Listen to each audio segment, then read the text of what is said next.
Aquest dissabte, dia 30 d'agost, es donarà el tret de sortida a una nova edició de les Festes de Jesús, que tindran les tradicions eivissenques per bandera, amb una funyada de raïm, una ballada popular i una cantada i ballada pagesa que arribarà de la mà de la Colla de l'Horta.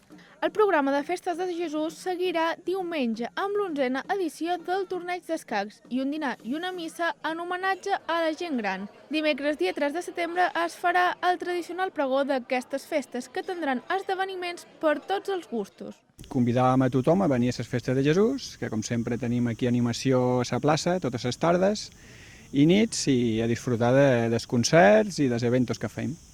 El programa de Festes de Jesús continuarà dijous amb un arròs de matança solidari a benefici de l'associació Pitiusa d'ajuda als afectats de càncer.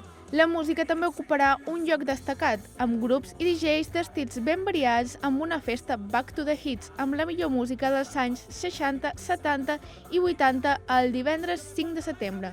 Una de les actuacions més esperades és un tribut a Nirvana, que es farà el dissabte dia 6. Tenim música variada, una mica de tot. Tenim per ballar, tenim un tributo també a Nirvana, tenim una presentació d'un disco d'aquí d'un grup d'Eivissa i una mica de tot. Tenim pels boixos també, 2 dies, 2 tardes per als boixos més petits. Tallers infantils amb en Catxirulo, una caminada popular, teatre, una gincana i molt més ompliran d'activitats unes festes que tindran el seu dia gran el 8 de setembre, amb missa, processó, ball pagès, carros i motos antigues, a més de jocs i tallers per boixos. El programa de Festes de Jesús s'acabarà l'11 d'octubre, després de gairebé un mes i mig d'activitats.